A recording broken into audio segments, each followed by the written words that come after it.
Dans le royaume d'Adétayo, perché au cœur de la savane africaine, règne un roi formidable, le roi Adéimi. Sa renommée ne s'appuie pas sur les batailles remportées ni sur des trésors amassés, mais sur une sagesse profonde et un respect inébranlable pour les traditions et les mystères de son pays. Sa force ne vient pas de son sceptre ou de son trône richement décoré, mais des vertus incarnées par ses 4 épouses, chacune dépositaire d'une qualité essentielle à la prospérité de son règne. L'épouse la plus sage, Nia, est connue pour sa perspicacité et son intelligence.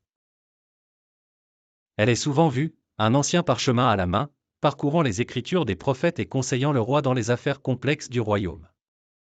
Grâce à elle, Adéimi a su éviter maint piège du pouvoir en anticipant les mouvements de ses adversaires.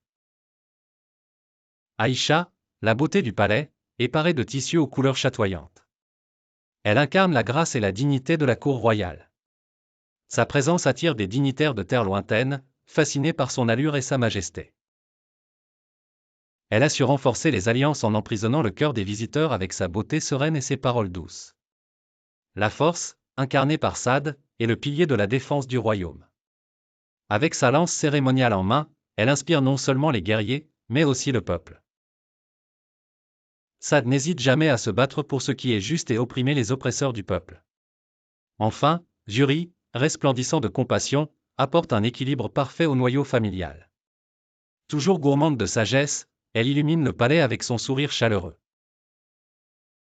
Un panier de fruits frais toujours à la portée pour offrir hospitalité et amour. Sa nature bienveillante a touché chaque âme dans le royaume, inculquant un esprit de charité et de communauté parmi les sujets. Le rayonnement de la salle du trône, avec ses colonnes ornées de motifs traditionnels africains. Elle abrite le roi et ses épouses dans une lumière dorée, filtrée par un immense puits de lumière. Cette scène symbolise plus que la grandeur éblouissante d'un pouvoir royal, elle incarne l'harmonie retrouvée lorsque chaque vertu joue son rôle pour le bénéfice de tous. Ainsi, sous le règne du roi Adéimi et les vertus de ses épouses, le royaume d'Adétayo n'est pas seulement un lieu prospère, mais un exemple vivant de l'harmonie et de la grandeur durable inspirée par le respect mutuel et les valeurs humanistes inébranlables. C'est ce qui maintient leur royaume en paix et prospérité, faisant de lui une terre que beaucoup aspirent à imiter mais peu parviennent à égaler.